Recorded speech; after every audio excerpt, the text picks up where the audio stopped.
Jacob's trying to ask you how much you make, fam. Yeah. I mean, I don't mind sharing that either, but.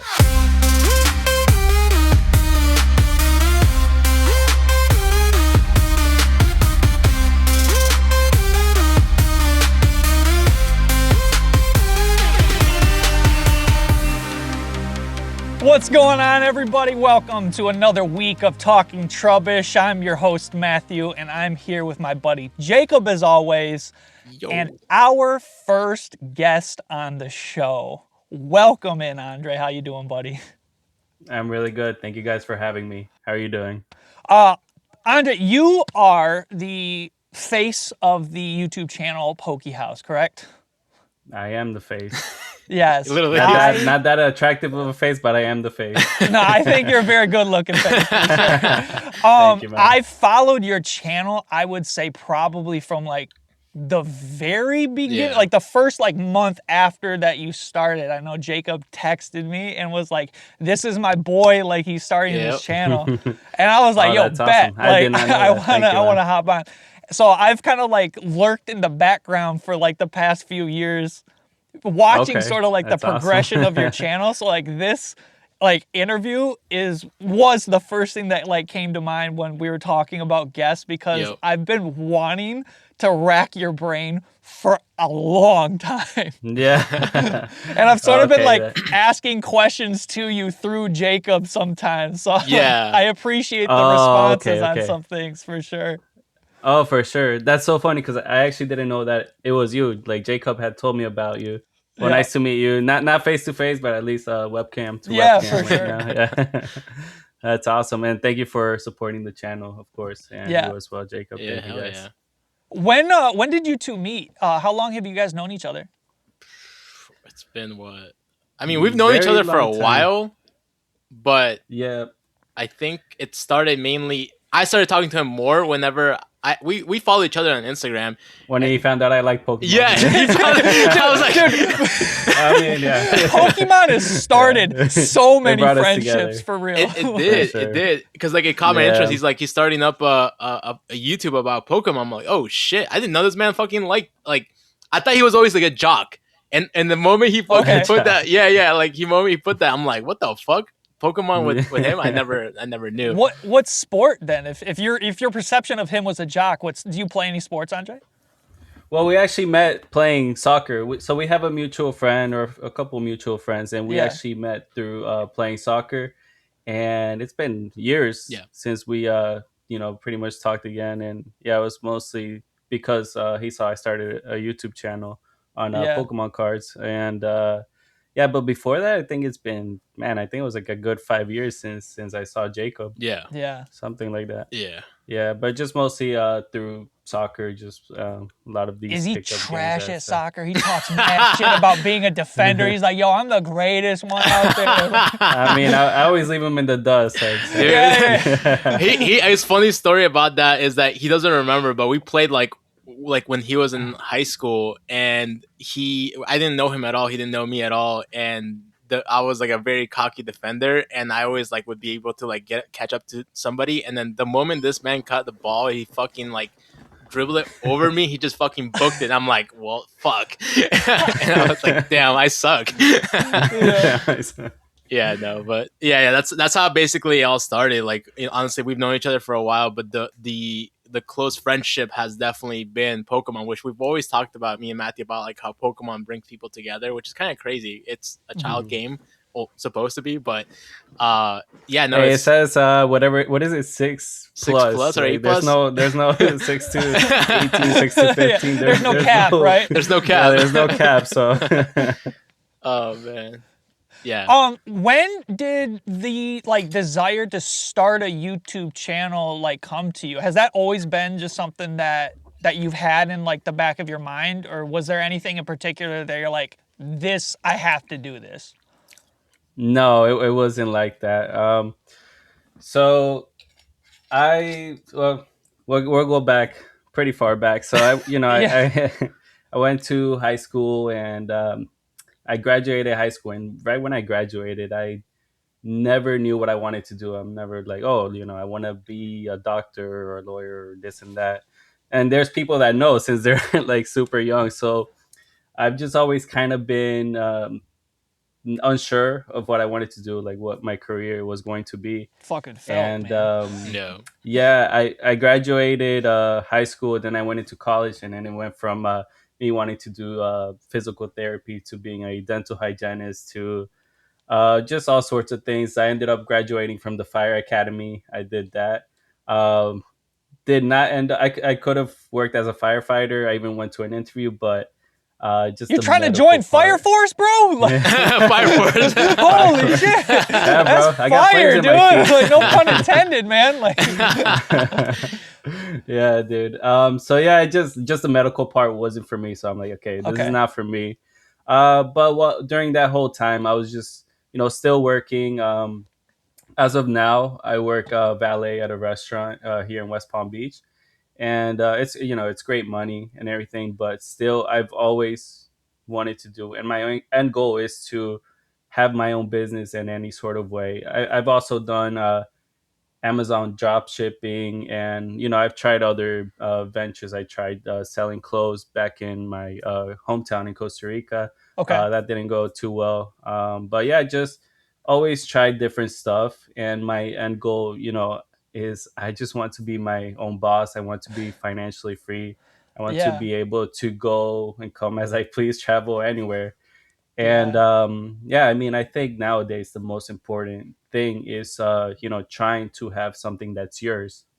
And because at the end of the day, like, it sucks to say, but like with the valet job, like, I'm replaceable. Like, restaurants, waiters, replaceable. Like, all these jobs out there, like, you're just replaceable at the end of the day. So you have to make something that's going to be yours at the end of the day.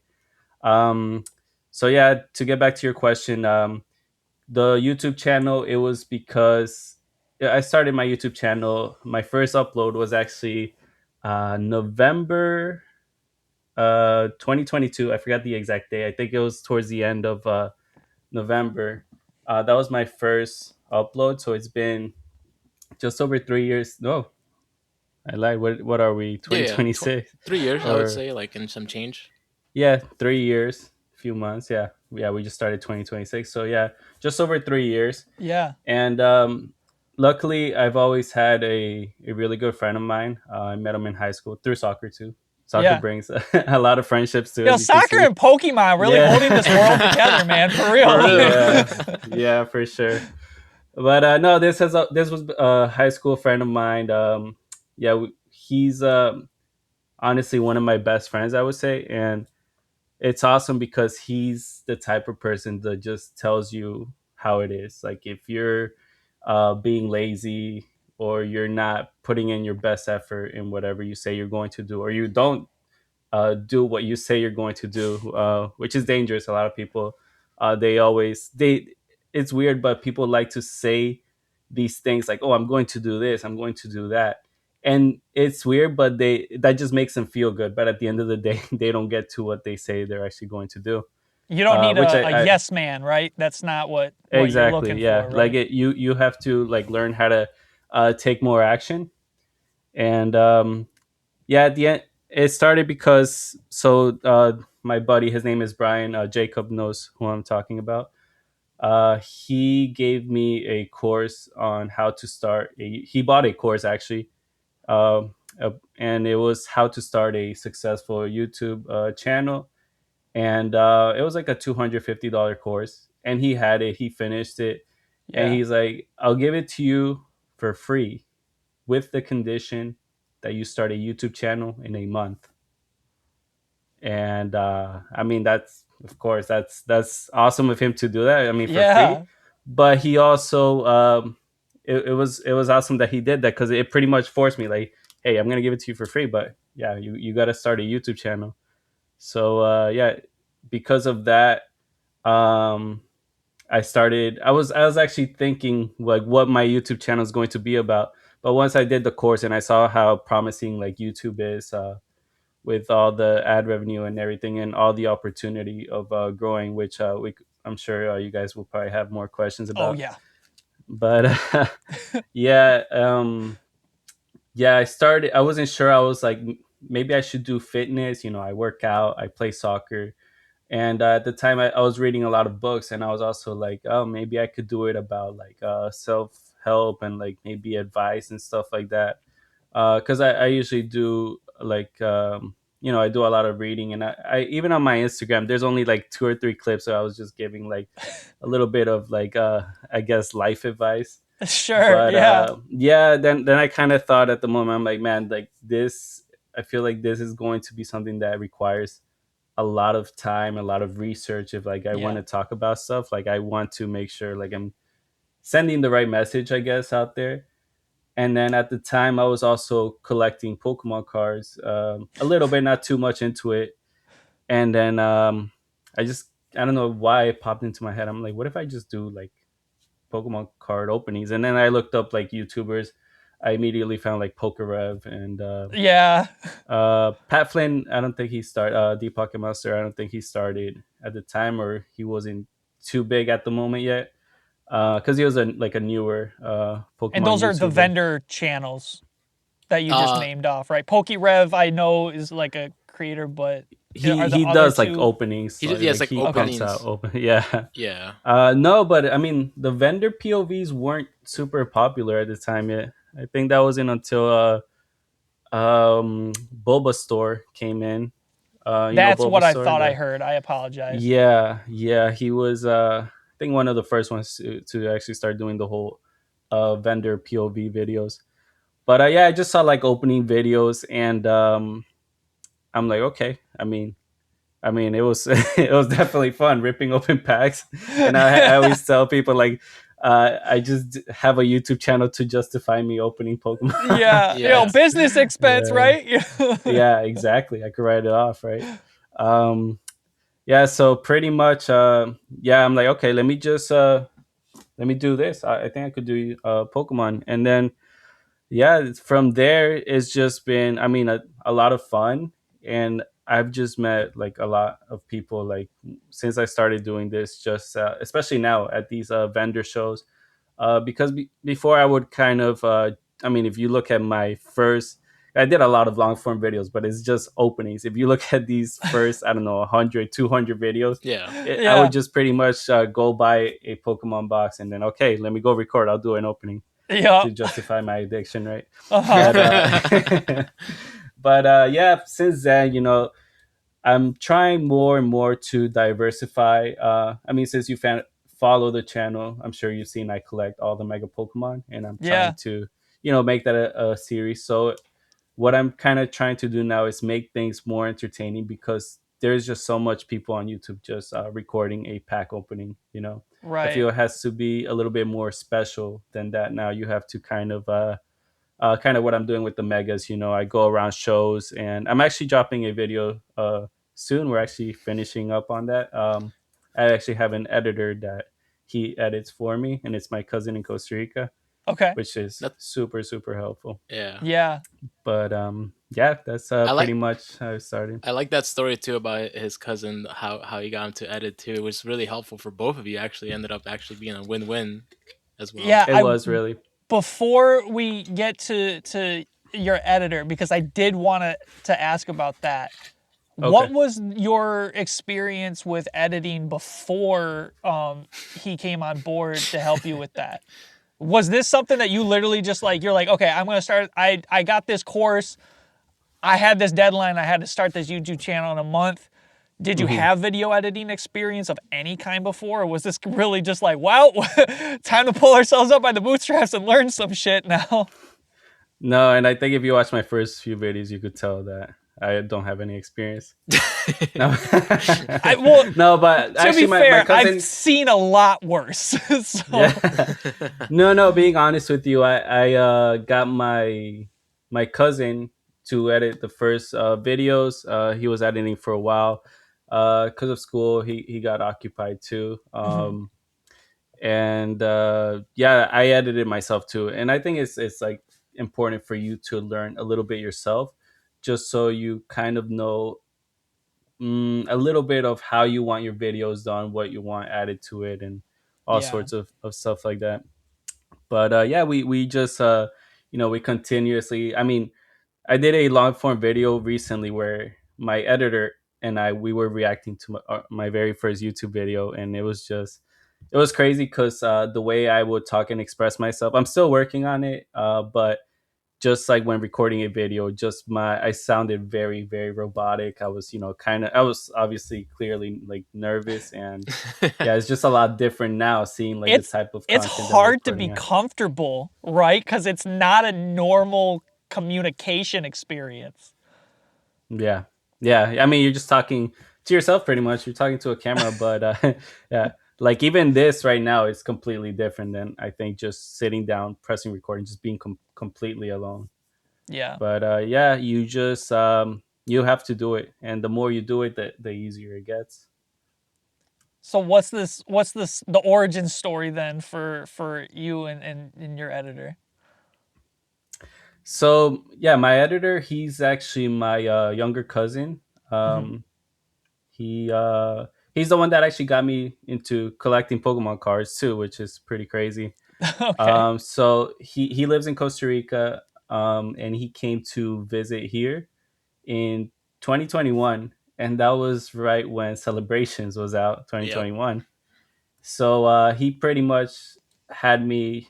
Well, I kind of got into it at the end too, but he asked me if I could like take him to like Target, Walmart, and pretty much we were just buying all the ATBs and stuff, and Celebrations ATBs. We Mm-hmm. would get home, and I would see him open it, and I mean, with the Celebrations, you see the original artworks of like Blastoise, Venusaur, and we pulled the Charizard too, and just like that Whoa. feeling of getting those big hits, and it got me into it, and yeah, from there he left. That was 2021 December, and from there I think Evolving Skies came out right after, and I did open up a little bit of Evolving Skies myself, and then I kind of didn't collect for a while up until I did the course on the YouTube, and then that's when I thought back to it, like maybe I should do Pokemon, and then just did more research.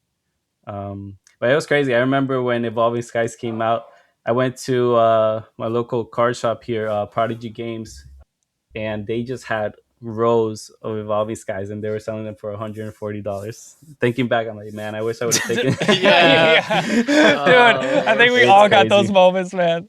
Yeah. Holy shit. But I don't know. I think there's always, there's always going to be opportunity, like with different products coming out and things like that.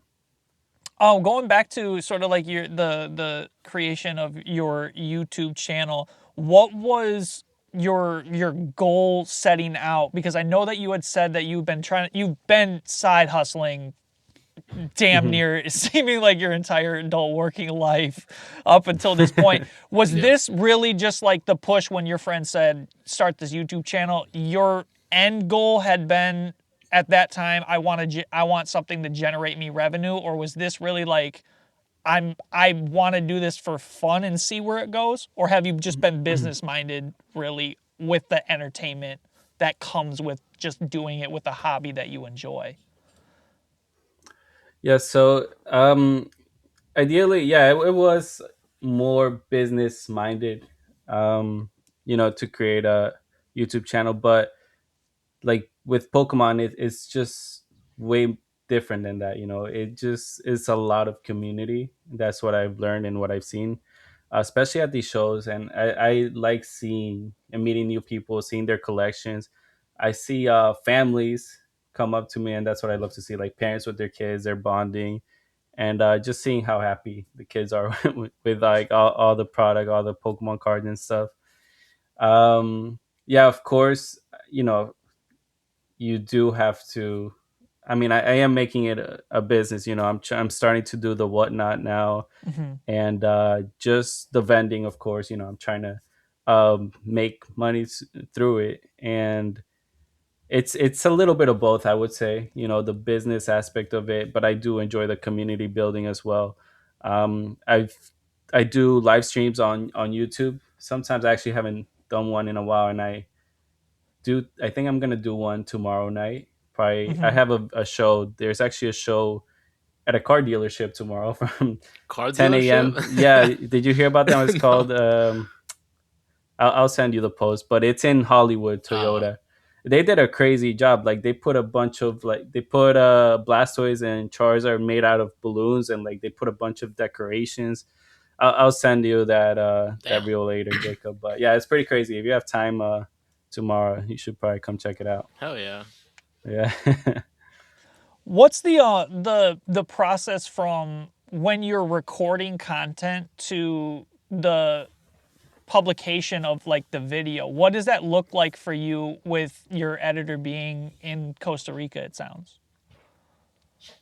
So my editor, well, we use Dropbox. Yeah. And we both have access to it. So, you know, we have different folders on there. Like for the vendor POVs, we have a whole folder for that. Then if I'm doing like recording something like an opening in front of me, like a short form video, then I have another folder for that. And then the long form content that we have to plan out more. And oof, it's a lot of work, honestly. Yeah, what does a conversation about like one of your like long form content videos look like?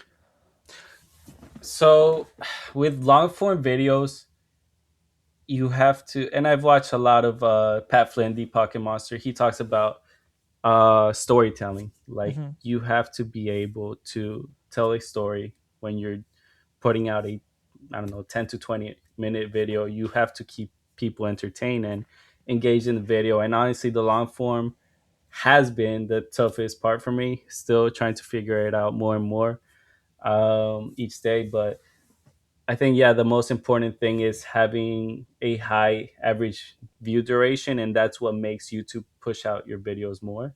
Yeah. The more, you know, if you have a 10-minute video and people are only watching the first 1 or 2 minutes, that's like a 20% average view duration. YouTube's going to say, okay, this is not that interesting to people, so we're not going to push it out as much. So yeah, right now I'm trying to work on that retention, trying to build a story. And with this, I'll tell you a little bit about the video coming out, just so you guys understand the whole process behind it right now. So yeah, as you know, I'm collecting all the Mega Pokemon. So I start off this video, and what I do is, it's called. Do you know what B-roll is? You guys know what B-roll is? But explain it for listeners. Yeah, I'm like, I have no idea. Familiar, yeah. I have no idea. Jacob's like what the fuck deer are you in talking headlights. about? What is this? All right. So A-roll, for example, would be like the main recording of the video. Like let's say I'm over here with my phone, I'm recording. A-roll would be like the audio that I'm putting out, and I'm like opening a pack and all the sound from that video. And then B-roll will be pretty much footage you put over that as you're doing a voiceover or talking. Okay. For example, there's a lot of videos like at that card show. I would be doing a voiceover, and I'll be like, today I'm here at Cardichu and we are collecting all the Mega Pokemon. And as I'm talking, doing that voiceover, I put in the B-roll, which would be me showing my Mega Pokemon binder, or it may be the show that I'm showing, for example. So that's pretty much the B-roll, the footage that goes over like the main clip. And yeah, so pretty much with the first pretty much minute of a long form video, there's you have to have a hook. You got to have a visual hook. It has to be very appealing, what people are seeing. Audio hook, what you're saying with your words, like oh, check this out, or I can't believe this. You know that you see that a lot now.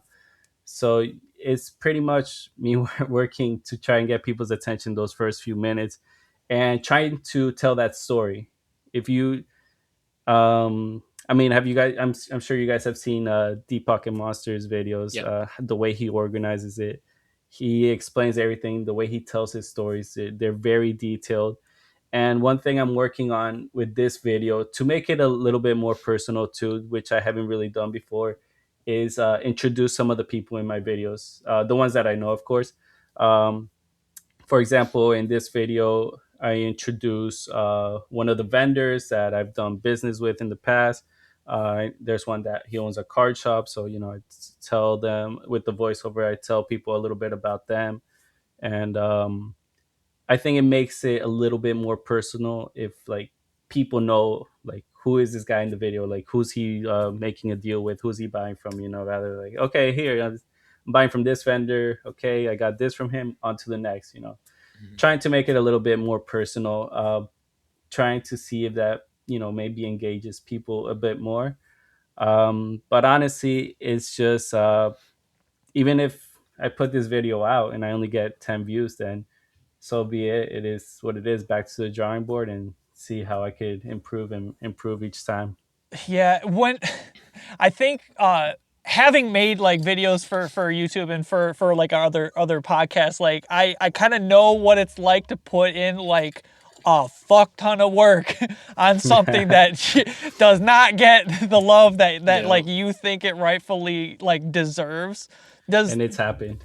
yeah. How do you like keep going? Because I know like for me, like initially at the start when you get that, it's like that rejection kind of hurts or demoralizes you and has that potential. Like, how do you fight through that?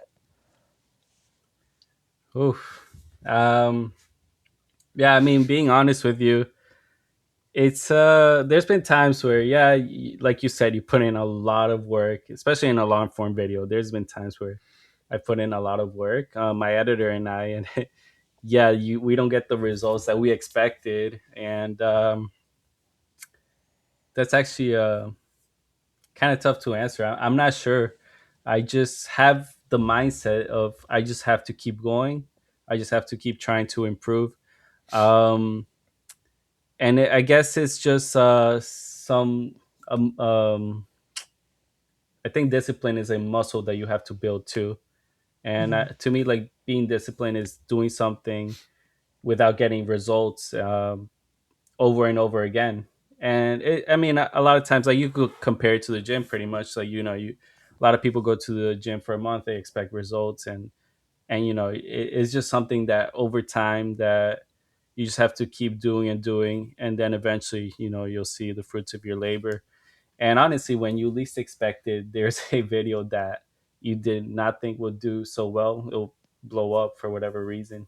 What Yeah, do you same. And remember what that was for you? which video or Yeah. Yeah. there was, well, for my short form video, there is actually one. It was me at a card show, and there was a guy. He had some dice, and he had a chart pretty much explaining if you, it was like a gambling game pretty much. He says if you roll, I forget what it was. If you roll in between 12 to 15, you win $100 or something. Uh-huh. I forgot what it was, but like the probability of you actually hitting that is super tough.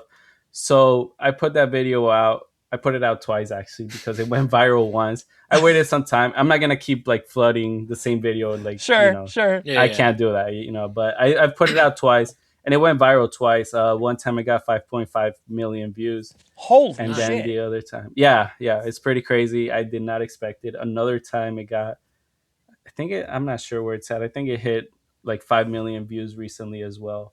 Nice. But pretty much it has yeah, thank you. I didn't expect it.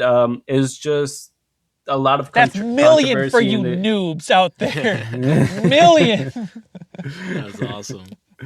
Yeah, but it was very unexpected. But Yeah. I see why it went viral. There was a lot of controversy, like this guy. Well, because opening a Pokemon pack's already gambling, so like people were saying, "Oh, this guy's gambling before gambling," Oh and yeah. just Hey. Double yeah, gambling. You know? yeah, pretty much. And then a lot of comments were also just about the probability of like me actually like hitting that, and then Yeah. just a lot of back and forth there. And yeah, it was very unexpected. um so that was for my short form videos. I also have another one where a vendor who's actually a very good friend of mine now, and he actually got me to start vending. Okay. Yeah, he it was 2 151 packs, and I didn't hit anything, and he gave me a third 151 pack for free, and I actually managed to hit, I think it was a Charmander or Charmeleon, the illustration rare. Ooh. But yeah, just a super cool video. Just him, giving me an extra free pack, and just a lot of nice comments in that one. So a lot of people liked seeing stuff like that, just like real interaction as well. So I think that's why that one did well. Going back to like one of the things that you were talking about, it's just like I think consistency is like what is proven here with you specifically, because I remember when you first started out, I remember like you were like 100 like subscribers, Hmm. 200, and like I think it took a while for you to just kind of like out of nowhere one day I just saw like you just kind of spiked up in subs, and I was like, what the heck? But I think it's just consistency on top of like discipline that gets you Hmm. there, and I think that's the key thing here. And then also regarding the videos that you're talking about, I think like having those videos where like people want to like comment on is what you want to like feed off, right? And like either whether it's Mm, bad or good.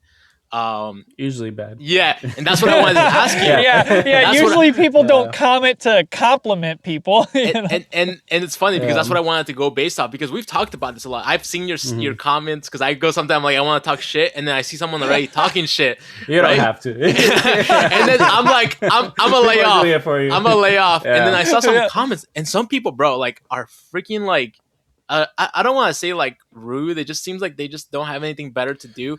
I guess my question for you is like, if I'm starting up a thing, like, how can you mentally be prepared for comments like that? Like, how would you recommend someone to handle it for comments that are like very negative, that make you Hmm. very you're not encouraged to continue, right? Because you're like, oh my god, next video I'm gonna get a bad comment. Right. Well, by honestly, by now, I'm kind of used to it. Yeah. Like, and it's kind of funny because a lot of times the comments don't even make sense to me. Like, they see, I don't know how they find something negative in the video. Like, it may not even be about something, or I don't know. Like, for example, there was for example, a kid will come up, he'll buy a $50 card, and someone will put in a comment like, "Oh, he should have just given it to the kid for free." And like, That's to me, $50. yeah, exactly. Like, like what makes sense to me doesn't make sense to other people. Mhm. And I mean, of course, I don't mind giving out like a little discount here and there when I could, and I'm able to, of course. um and yeah, a lot of times you like, people will put comments like, "Oh, Coop would have given him that slab for free," or this and that. Like, a lot of time, like, um That's and I don't know. crazy. Yeah, just a lot Yeah. of comments like that, that like, I could honestly like sit there and explain like, okay, like I could comment back saying like, yeah, like maybe Coop is able to, like, I can't, like, I could, but like, it'll be very tough if I just give out like many deals here and there. But yeah, with the negative comments, honestly, I have very thick skin for it. But there was a point where, no, I feel like, as much as thick skin as I had, like, just constantly reading negative and negative comments, I feel like it did kind of affect me in a way. Because I even got to like responding to some of them and like trying to reason with some people, and I'm like, yeah, this doesn't work. Yeah, you can't So reason with the online trolls, man. Like, Yeah. yeah, yeah, Yeah. exactly. And here's the thing, I just put, because if you don't respond to the comment, it'll just always be in my YouTube studio, it'll say unresponded, and I'll just see it over and over, like, constantly. that's So annoying as fuck. That's yeah. crazy. So I just put a heart on it, whatever it is, like something like I could, of course, reply to. I would just put a heart on it, and that's it, it's gone, I'll move on with my day. But yeah, there's honestly a lot of these people that, because honestly, I can't see myself, if I see like a post I don't like or anything like that, I can't see myself stopping and like writing something negative. Like, a lot of these times, people that, they put a negative comment, it's pretty much with themselves. And there's times where I've a lot of times responded with positivity, like, people are nasty to me, they curse at me and this and that, and I just I respond to them kindly, I call them my friend in the comment, everything. And I'm like, all good, my friend, this and that. Yep. Uh-huh. And then I even had, I think it was like one or two times, people, they would say, "Oh, I'm so sorry that I reacted this way. It's just that," and they openly tell me in the comments, this just happened. Like, I'm going through this and that." And then I'm like, "Okay, well, I'm sorry to hear that, and yeah, I just wish you the best." This is a Pokemon video. Yeah, it's crazy. They're looking for some consulting right there. I know. Oh man. I guess for me, another thing is like I know that you mentioned that you first started the videos, obviously, opening cards, which myself like I kind of like found interest in that too. But obviously that's transitioned more recently into you vending. I kind of want to like ask you like how did that come to be, and like was it scary when you first went to your like first show? That I vended, or just first show that like, no, like that you vended, like that I vended. Yeah, setting up shop, man. Like yeah. Well, the first time I vended was actually with that vendor friend I told you about that gave me the free 151 pack. Nice. And yeah, we still do a lot of shows together. But yeah, I mean, show you guys real quick. A lot of product even now. Yeah.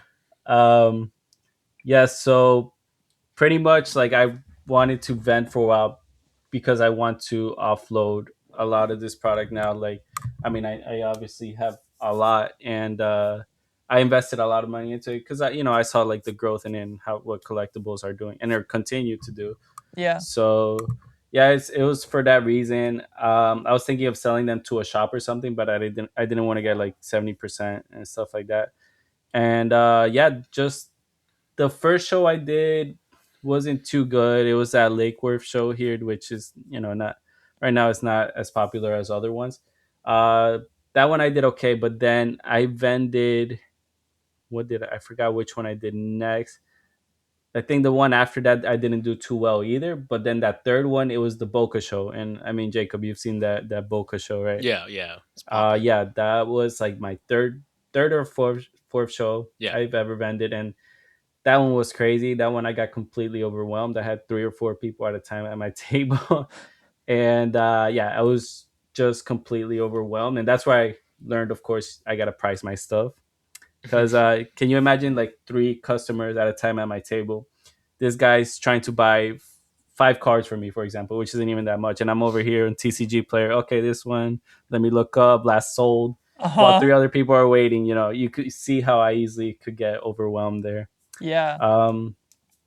Yeah, but honestly, I've been wanting to vend for a while, and I was kind of holding off on it mostly because yeah, it's funny you brought that up because yeah, I was honestly a little bit scared because I didn't really know anyone there, and it was because of my friend that I got into it, and I always thought that I don't know, like it's just you fabricate this stuff in your mind, like it might be too hard. I don't know. For whatever reason, I thought like I don't know, vending seems like very hard. You gotta deal with customers and all this money coming in and out, and yeah, you just honestly, and that's one thing I was thinking back on 2025 that I did that is that I started vending and I started the whatnot at the end of the year, which yeah, I was kind of putting off on doing, but yeah, kind of I don't really believe in New Year's resolution. I think you should just always look to try and get better. Yeah. But one thing I kind of want to, or I'm going to start doing, is just pretty much dive into whatever is uncomfortable and keep doing uncomfortable things. And I think that's like the best way to grow. What are some misconceptions that you had about vending that aren't true? You had said like, you thought that it was hard and you're like, it's really like setting up shop is not that arduous. But what are some other things that you're just like, I thought going into it would be like this and it ended up being something different? Honestly, I don't know if it was the vending itself or just me not knowing anyone. I think it was a little bit more of that because initially it was me just not knowing anyone, and I was also scared that as a new vendor that people might come up to me and try to take advantage of me because at the time I didn't know as much as I know now. Sure. At that time I honestly just thought going on TCG player and seeing just the market price of a card and that was it. Okay. But yeah, I mean, like now you see a lot of people that you look at the last sold, what's being listed, what's sold on eBay, and a lot of things like that. Is But that helping I you sort of figure out like just a more accurate price of something in real time? oh yes, yeah, definitely. Um, TCG player, it's usually generally pretty good for the most part. But then there's a lot of older product. For example, I have a Snorlax GX box, which I've it's from 2016. So very 2016 or 2014. That box on TCG Player, there's like no listings, and the last sold was very long ago for I think it was like $150. But if you go on eBay, you see it like the last sold for like 290 $300. Yeah. So it's not always just TCG Player. And yeah, it's crazy because you learn more and more each show you do. And with how to find the prices on slabs, now there's alt that a lot of people do, just scan it and pull it up as well. Now that you are consistently vending, how are you sort of like figuring out which cards you want to concentrate on for your table, like your vending booth? Okay. uh, so I've actually gotten a lot better at knowing what people are looking for. And what I also try to do is have a little bit of everything. I try to have cheaper cards, maybe like in between $10 to $20, because not everyone is gonna come up and buy a $300 Charizard. Yeah. Well, maybe this guy here, Jacob. Yeah, yeah. You called me out. Yeah, He he's got knows. a problem, man. Yeah, but yeah, just try to have a little bit of variety, a little bit of everything. $10 to $20 cards, even $5 cards, $1 cards, whatever it may be. And what I've noticed, like sealed is kind of tough to move right now. What sells a lot for me is single cards, like not even Yeah, okay. slabs. Slabs are a little bit tougher to move. Not always. Depends on the show, and that's another thing. You never know who you're going to run into. You never know who's going to come up and buy from you. But usually when I buy from other people now, I try to look for a product that I know will sell fast and it's very liquid. Popular sets. For example, I picked up at one show 2 weeks ago, uh, the legendary their cats, the Entei Raikusuikun. I always call Damn them right. legendary Damn dogs. right. Yep. Yeah, they look like dogs. I I think was I gonna say, think so they're What, dogs. do I you don't have you a know. call them favorite? dogs. Huh? Do you have a favorite? Oh, Entei. I Okay. like Entei best. Yeah. Okay. What about you? I'm Raikou. Raikou? 100%. Entei. Yeah, I like Entei Entei. too. Yeah, Yeah. it's a fire type, you know. Yeah. Yeah. That's what I thought. Yeah. Yeah. And I mean, honestly, out of those three Crown Zenith artworks with the Ante Raikou Suicune, the alternate arts, I think the Ante one is the coolest one with the volcano in the The volcano background. is really good. I think that one's really sick. But yeah, I ended up picking up those cards in a PSA 10 at a Okay. show 2 weeks ago. And I'm like, okay, this set, like everyone loves these cards. Everybody loves Ante Raikou Suicune. Uh, and I ended up selling them the very next show, Whoa, which okay. yeah. So it's just kind of like I've learned what people are looking for. People like popular Pokemon, and people have been coming up to me asking. I know people like Psyducks a lot. I've had a lot of Meowth collectors recently.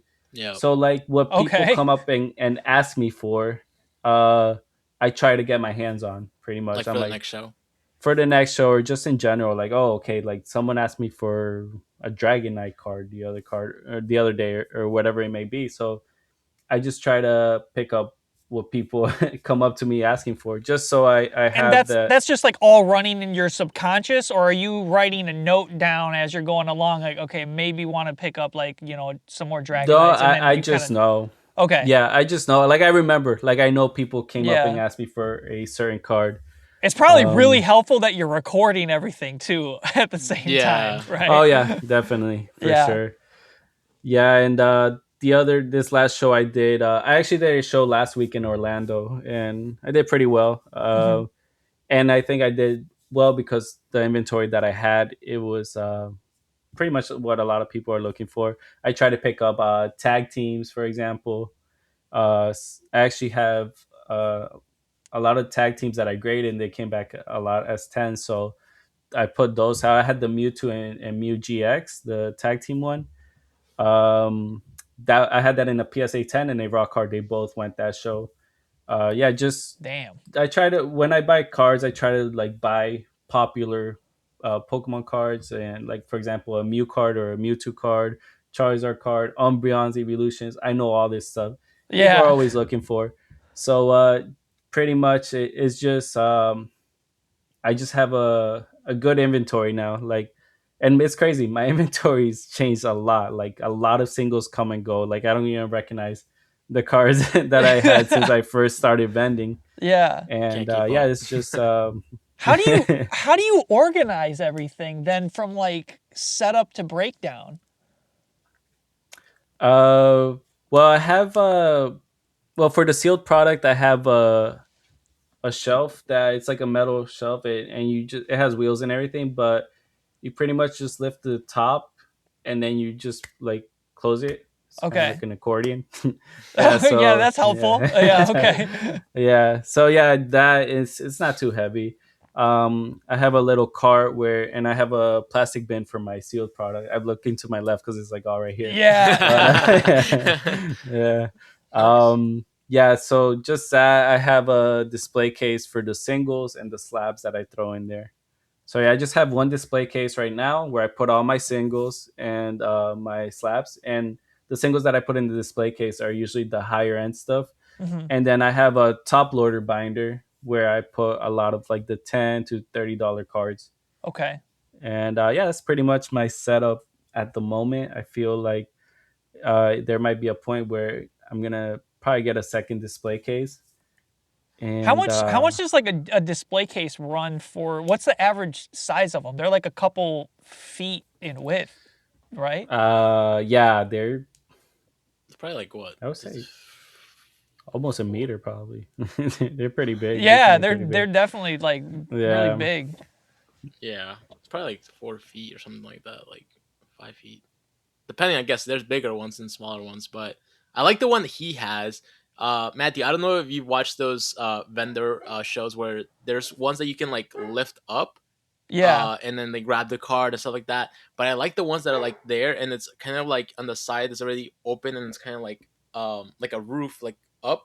Okay. Yeah. Like, yeah. It just, you have more room. You don't have to lift it up. Like it's you open. could just actually reach and do it. Yeah. And because like you don't have time. Like say like someone's like talking to you, just like go in there and like you got to use your hand to lift up the other one. That he has. If I was a vendor, I would 100% get that one. Yeah. Yeah, and they have like little plastic panels on the side, so like no one can like for swipe. security reasons. Yeah, no one could like reach over. Yeah. Yeah. Have you had any issues with that at all? In these with what people swiping? Trying to little swipers, you know, like swipe. Not that I know of. Maybe you got swiped already. Yeah. Yeah. Has your buddy like been running back the footage and like found anything? Like he hasn't found anything. I mean, generally, well, I'm usually, I always like try to keep an eye on everyone. Like even if I'm dealing with someone, I kind of like side eye. He's like, "What are you doing? What are you doing?" When I go to this table, he does the same thing. He's like, "What is this motherfucker doing?" This guy, I know this guy's shady. Yeah, but no, I think that having the camera there also, people are less likely to try anything because I usually have the camera there. Yeah, and I know a lot of the vendors at these shows. So if I ever need to run to the restroom or anything, like I would tell one of them, like, "Hey, can you just watch my table real quick?" But even so, like I always leave my camera recording and I aim my camera towards all my product. Yeah, just to make sure, not that I don't trust the guy I told to watch my table, but sure. But I mean, like you're still protecting your investments, man. Like this shit ain't cheap, security. Dude. Yeah. Oh, for sure. Then I see the guy I tell to watch my table just come up. And the camera, you come back, it's just empty. Yeah. How big of a table do you rent? I'm assuming that you have to like buy table space for these what are they called? Card shows. Card shows, yeah. Mm-hmm. Yeah. So The general sizes are 6 feet or 8 feet Mm-hmm. for the tables. It depends on the show, really, what tables they have, their setup, and everything. It just depends on what show it is. And I know it right now, scales based on show size, but how much would renting out one of those cost for that Like low to high weekend? end. Yeah, low and the uh, high end. it's generally like $120. Okay. So that's Yeah, just kind of like your for baseline of the like, I need to usually, yeah, cover that portion. exactly, yeah. Unless it's a very big show. Obviously, I know there's like Card Party. I think they were very expensive. Okay. Just like 500 or more. I think it was for the weekend though. I think it Yeah. was like I want to say like 200 a day or something like that. Okay. Okay. Yeah, something like that. Not sure on the exact number, Hmm. but yeah. What I have a tablecloth that I use with my logo and everything. I have an 8 foot one. I actually just paid recently to get a 6 foot one made because sometimes I take my 8 foot tablecloth and It's it fits dragging. it, but it just yeah, it's way too big for the table. Yeah, But that's new though. I think that was fairly new. That the tablecloth. oh yeah, Because yeah. It's I've had it for a good 2 months now. I guess I just Um, haven't seen his shows. yeah. Last one I saw, I was like, oh shit, this guy's professional. I was like, Yeah. goddamn. He's too busy plotting how he's gonna steal my cards. Yeah, I know. He doesn't know Trying to already work did. around that camera, man. Yeah, yeah. uh, so I wanted to ask you this because, like you mentioned earlier, like we have this conception of like vending. It's very scary, right? Like it can be overwhelming, which you mentioned, like on your Forbes show, you had like three people coming at you. Hmm. I saw this guy. I don't know if you've seen it yourself, where he's like he's a vendor, but he's like, I'm gonna come into this show with $1,000 of investment, and that's it. Like I'm like $1,000 is his on his table of a couple slabs, singles and stuff like that.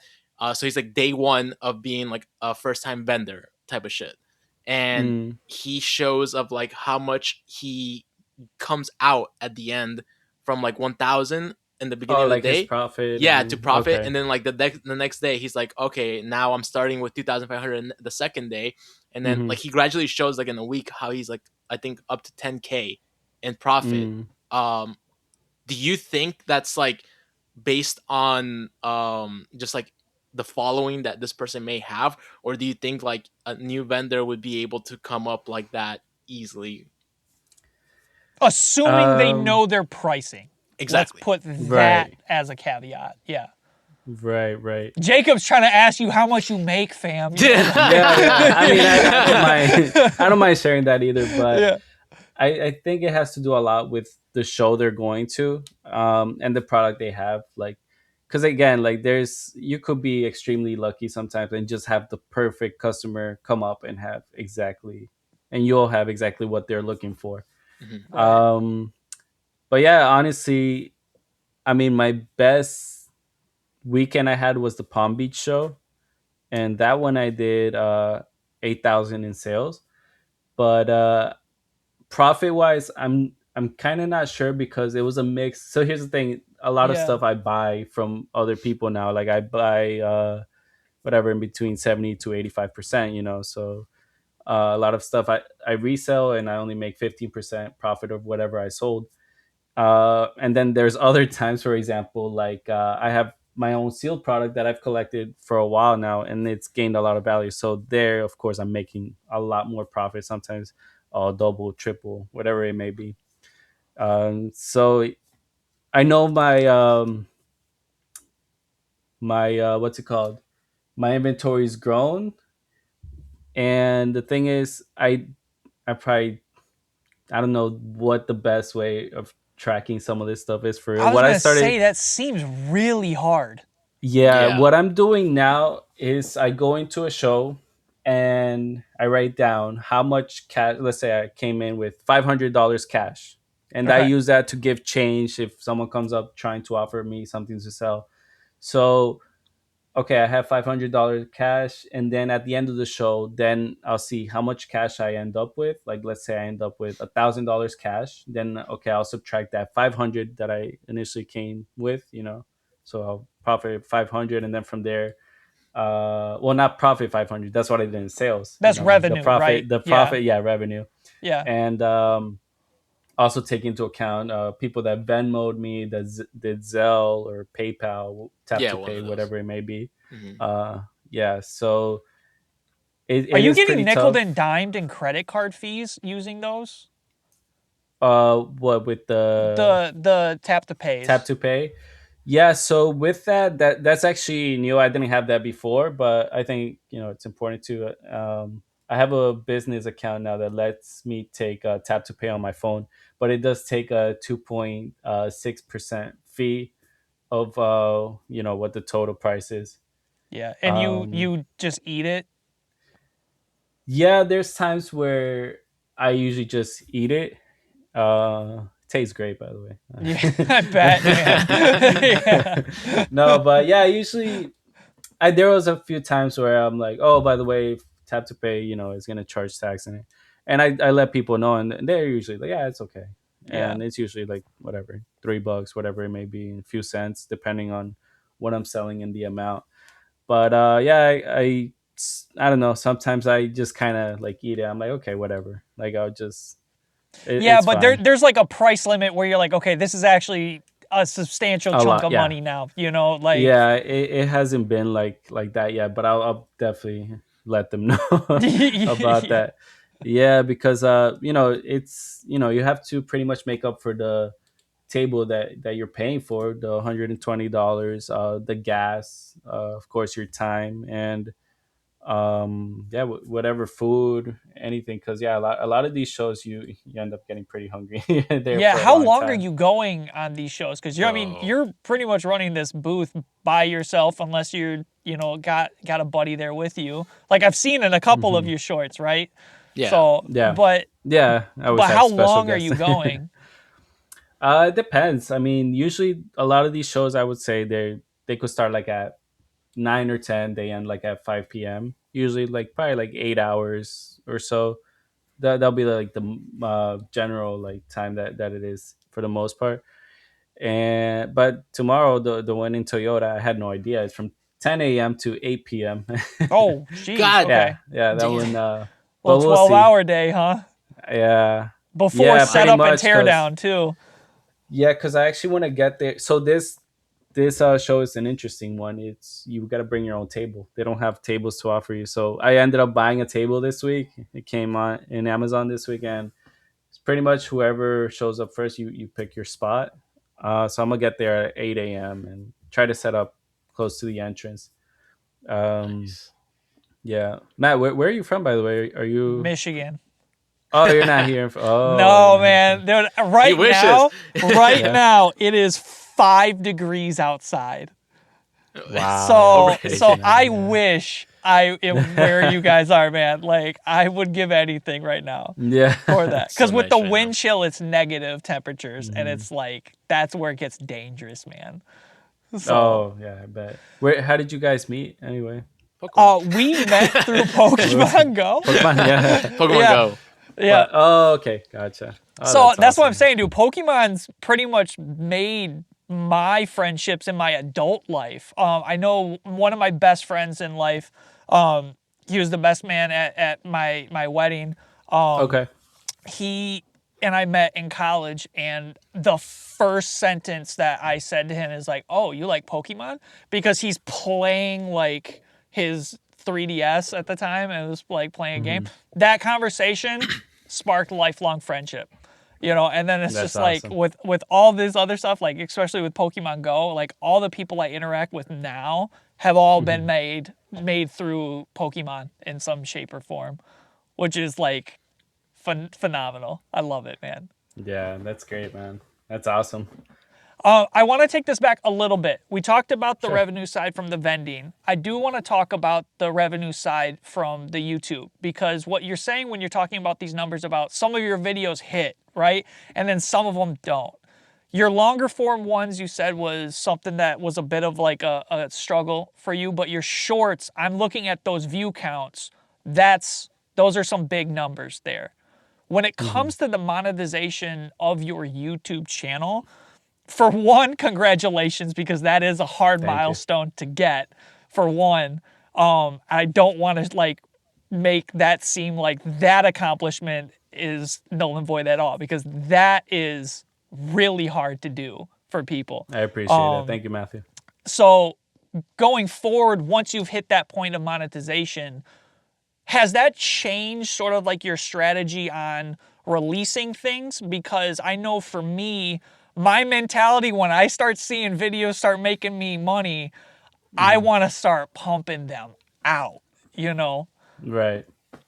Well, it's actually pretty funny. It was a little bit of the opposite because so in order to monetize on YouTube, well, first you needed 1,000 subscribers, Very and hard to do. And you're at yeah, what right super now? You're tough. at like 11 point, He's almost at 12. almost at Yeah, 12? yeah, I'm at 11.4 right at the Mm-hmm. moment. Yes. So it was 1,000 subscribers, which yeah, it was very very tough to do, and you could either go about it two ways with shorts or videos. So for shorts, it was in the last 90 days you needed. I can't remember because I didn't do it with the shorts. I did it with long form videos. I don't know if It's it's like a couple million 10, views, right? 10 million or some Yeah. crazy, yeah, 10 million views, or I don't know the exact number, but I know with long form videos it was 4,000 watch hours in the last 365 days. Yeah. The last year. And Yep. yeah, in the last year you need 300, I mean 4,000 watch hours.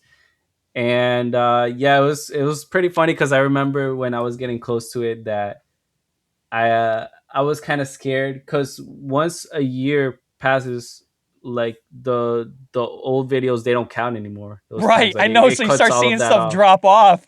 Yeah, Yeah. exactly. So I got super close. I was like at 3,900. So there, I was just pumping like Uh huh. videos every single day. I was just recording, boom, real quick thumbnail, like release it, and just because I wanted to meet that goal and just be monetized. And once I hit that, it was actually quite the opposite. Like I wanted to just take my time with the videos, really just take a pause and see, okay, now I've monetized. Now I want Yeah. to see how I can make everything even more engaging. And yeah, that's honestly what I'm continuing to do. And it's it's very interesting. It's honestly a lot of fun doing that. And just because in the analytics I'm able to back on videos and see the retention chart, and I would see pretty much where people click off or parts that they skip in the video, and I'll be like, okay, they didn't find this interesting, so let me see how in the next video I could do something to you know, pretty much get people's attention to keep watching and that they won't click off. Yeah. What kind of revenue are we talking on for the shorts then? Because I see when I'm looking at your shorts videos, I mean we have a massive range on viewerships. One, do you have an idea? Is this kind of like a crapshoot to you? Like sometimes like things that you've put out you don't expect to pop off and they do, and then some that you think are gonna do well don't? Has that been the experience for you? It has. Yeah, like I was telling you with that video with the gambling with that dice game. Yeah, Yeah. I honestly did not expect that one to go viral like that, and twice. And that's the Hmm. thing. I was like, if it went viral once, maybe I'll post it one more time and see just how it performs. So yeah, it's just when you least expected, a video will pretty much go viral for you. And so my advice to anyone out there is pretty much if you're doing content or you plan on doing content, just pretty much keep going because you honestly never know what's going to hit and what's not. Yeah. Yeah. And I actually remember something from a while back. I went to it was a real estate event. And it was a big real estate guy. His name's Pace Morby. I don't know if you guys ever heard of him, but he pretty much, and he gave me this perspective. When you post a video of yourself, whatever it may be, that's pretty much you're putting out a clone of yourself. So the more clones you put out, they're pretty much advertising for you, whatever it may be, whatever the video may be. you're just pretty much putting yourself out there more exposure. And yeah, I mean, it could be tough. I know talking to a camera is not the easiest thing, but hey, if you choose content creation, then Yeah, you that's gotta how do it's it. going to be. Yeah. Yeah. And the more you do it, the easier it gets, of course. But yeah, I mean, it's pretty crazy. It's pretty nice because now I'm going to a lot of these shows and I'm getting recognized by a lot of people that come up to my tables and they're like, "Oh, I watch your videos." And I'm like, "Oh, that's awesome." It's such a great feeling just seeing Yeah. that people are out there actually watching your videos and enjoying your content. Yeah. So yeah. What do you remember sort of like the first couple interactions and how that made you feel? Like did that was that awkward at first? No, not really. Just shocked. More like, oh, really? You saw me? Yeah. Yeah, like, oh, this Can is I sign happening something for right you? now. Nah, I'm Like, just kidding. Do you have a Yeah. signature for somebody whenever they start asking for a signature? Because I know that's a thing for content creators. I've been asked for a signature on my YouTube live streams. Like, I do giveaways Oh, nice. on YouTube. Yeah, a few times people are like, "Oh, can you just sign like a comment card or an energy card for me?" Um, yeah, not their Moonbreon. I'm You're not not. gonna You're not. You're on the. devalue it. I saw somebody. What is that Snorlax guy with the glasses? The guy that wears the Snorlax Oh, onesie. no relax shop. Yeah. Which funny story or size thing? Apparently he's Bolivian. I didn't know that. Oh yeah. He's I was like, Bolivian. what the fuck? I'm Yeah, like, that's crazy. yeah. Anyways, point is, one of his recent videos, I saw somebody, he sold I think a Chinese Mew, the bubble Mew, and they actually Mhm. told him to sign it on the fucking physical card. Oh yeah. And I'm hell like, okay, no. you're not quite there yet, but you'll get there. You'll get there. That's But that's crazy though. People crazy. actually do Yeah, ask that's like awesome that though. shit.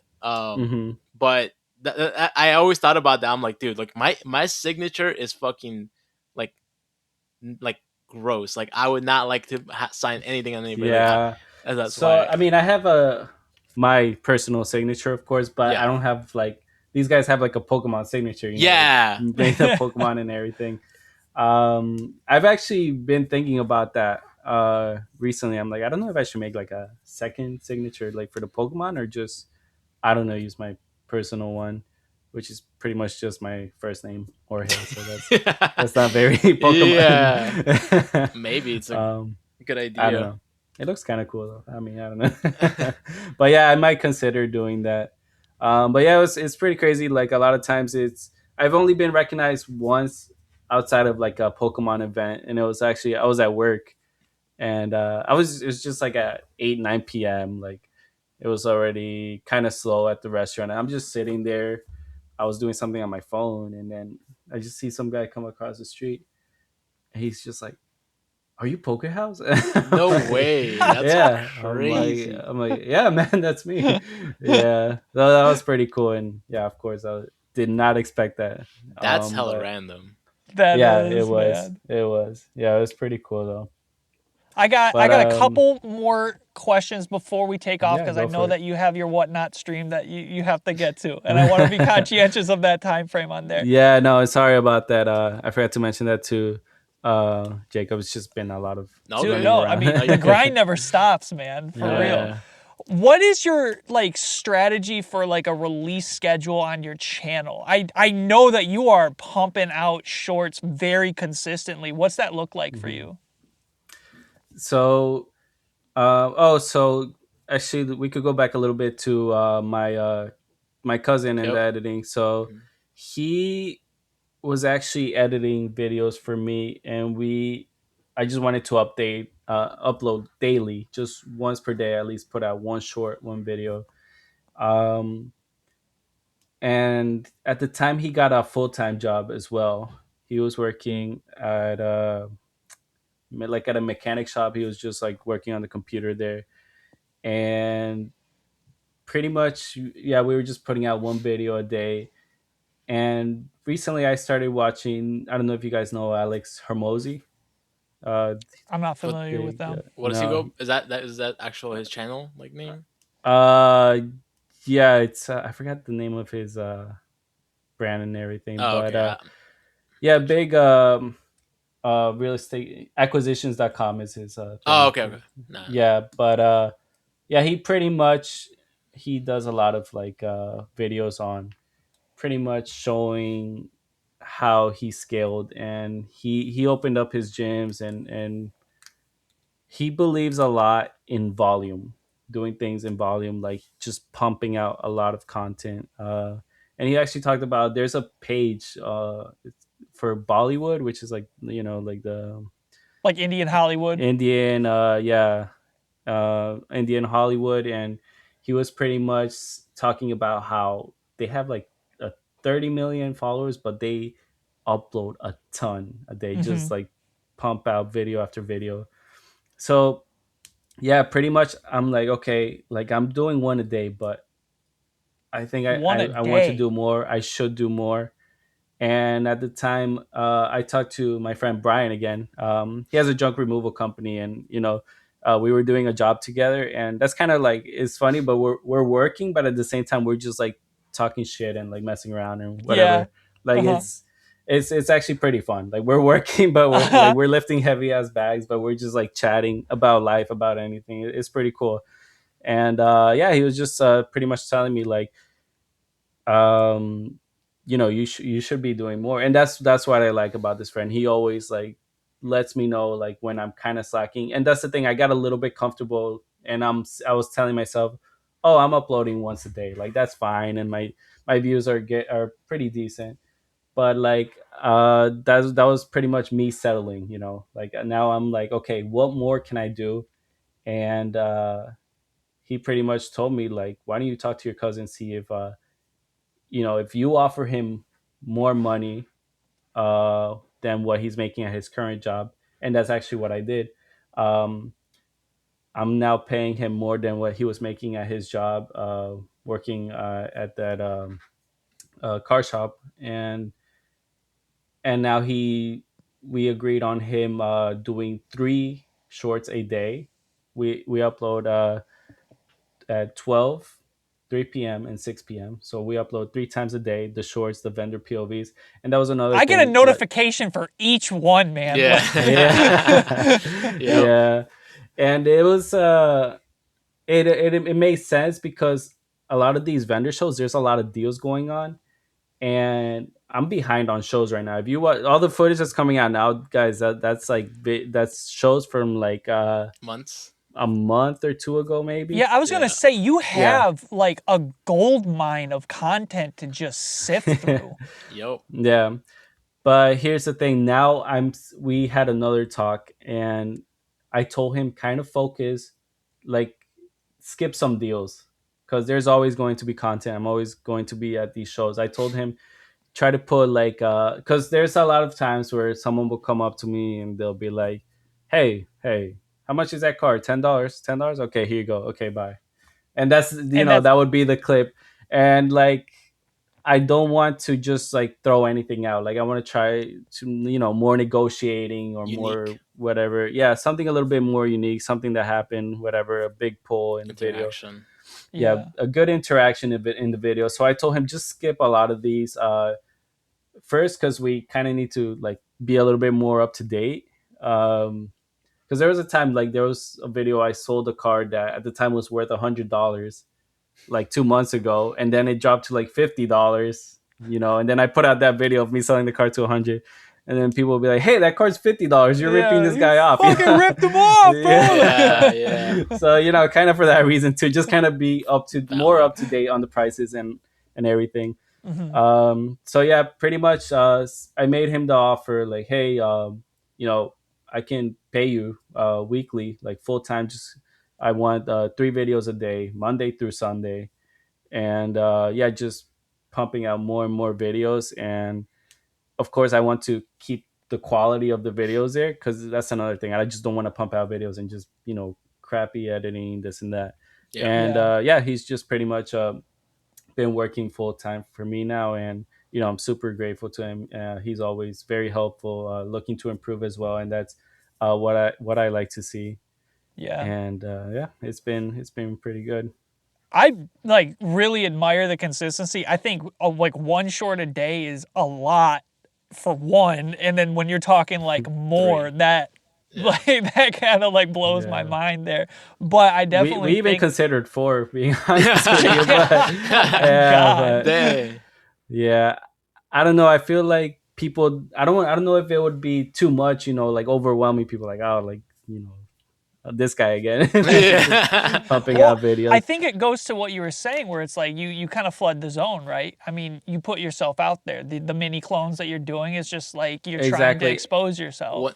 And I feel that's why a lot of people have seen me too. Like, I'm pretty much flooding the Pokemon algorithm. It's like whenever you said, like, it's like, oh my god, this guy again. It's like, all right, maybe I'll watch it this time, and then like they get hooked, right?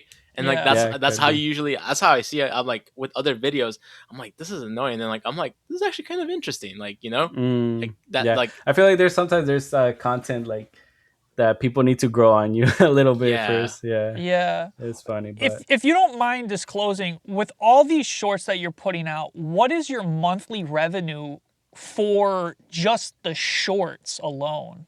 Well, that's personal, man. I couldn't.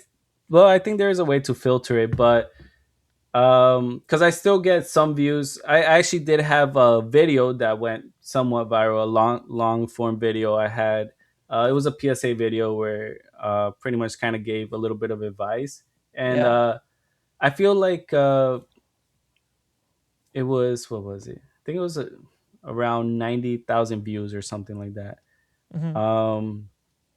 But it depends daily, because sometimes there's videos that they start gaining views, like even old ones, like they gain views and they kind of die down, and then maybe a week or two later they'll start getting views again. Yeah, like the weird resurgence from the algorithm, right? Like, yeah, exactly.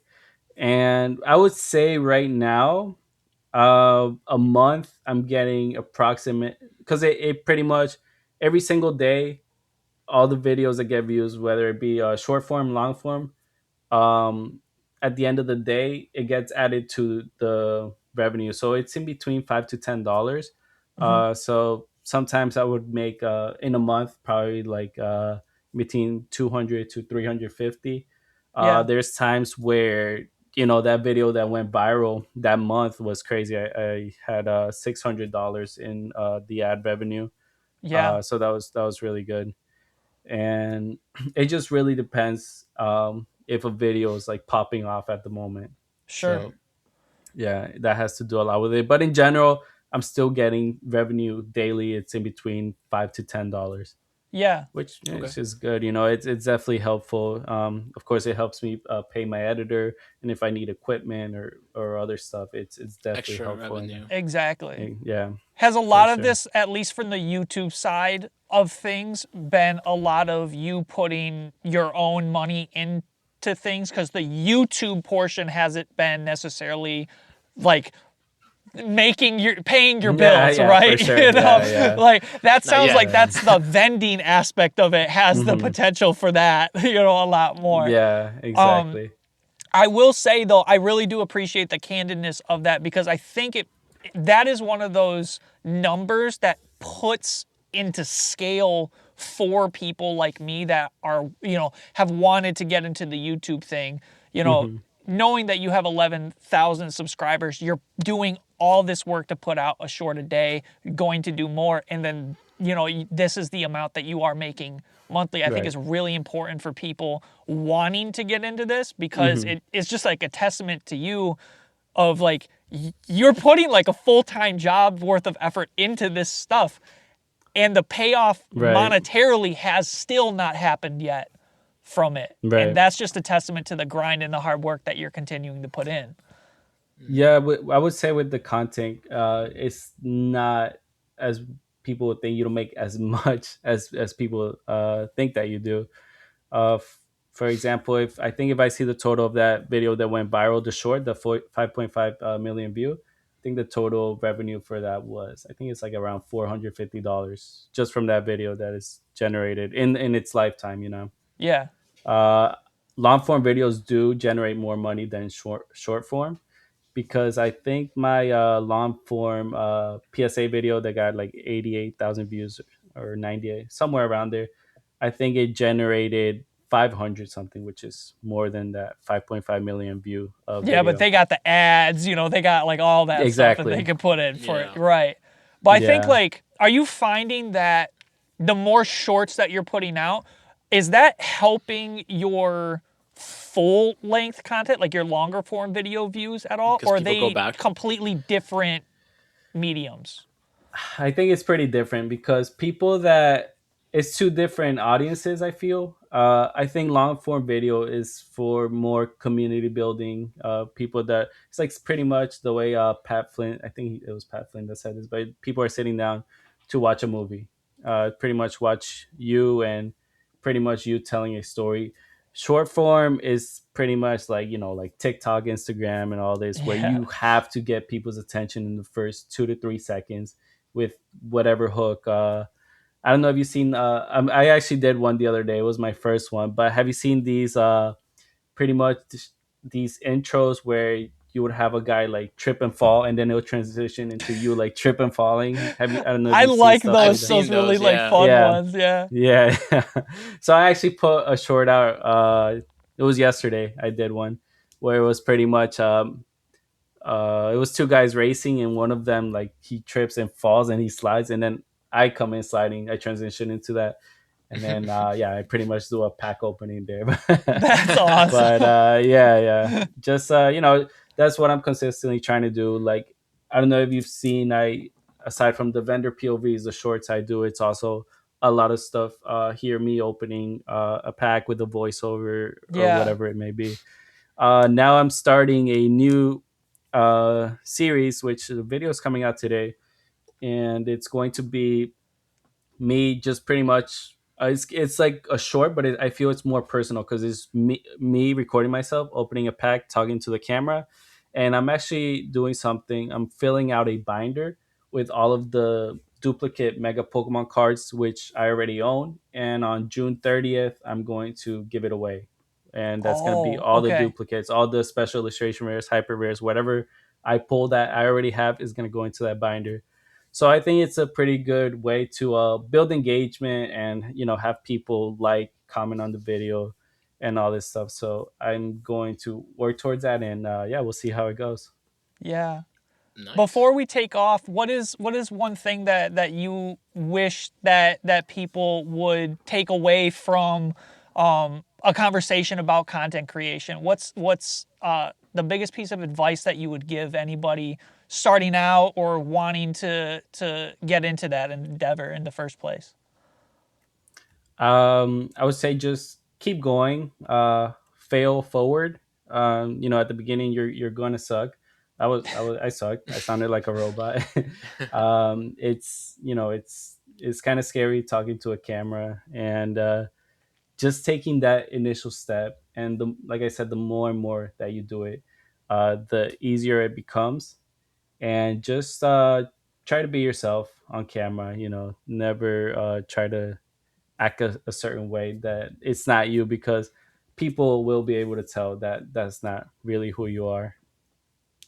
And then before we leave, why don't you give yourself the shout out? Let people know where they can find you. We're gonna put all the links in the show notes of the description of this video and in the podcast as well. Cool, awesome, sounds good. So guys, you could find me on YouTube, PokeHouse. You could find my YouTube channel there, and Instagram is JT PokeHouse. I'm also on TikTok, which is JT Poke.house. A lot of these names got taken up. I know, guys. yeah. But just those are the main three I'm doing. I just started Facebook as well too. And there I'm not even sure what my handle is. I think it's PokeHouse as well. But and what's your whatnot? I'll keep flooding the algorithm so you guys can find me. What's your whatnot? Whatnot is PokeHouse _. PokeHouse it's all over the place. Yeah. There you go. Yeah, and I'm actually going to be streaming in 15 minutes. So yep. You guys could slide there too. Absolutely, for sure. I'll be opening some of these. Nice. Mega Dream. Okay. Yeah. Hell yeah. All right. Yeah, and I'm auctioning singles, so should be fun. Awesome. But yeah, no, thank you guys so much for having me and letting me be your first guest. This was a lot of fun, honestly. Dude, Andrey, awesome. Thanks so much for coming, man. Like I said, I've been wanting to talk to you for a while. So thanks again for being transparent and willing to answer a lot of these questions that a lot of people in my position have been curious about. Gotcha. So thanks a lot. Appreciate it, man. Yeah, it was nice meeting you too. Listeners, thanks again for listening to another week of Talking Trubbish. We'll catch you next time. See ya.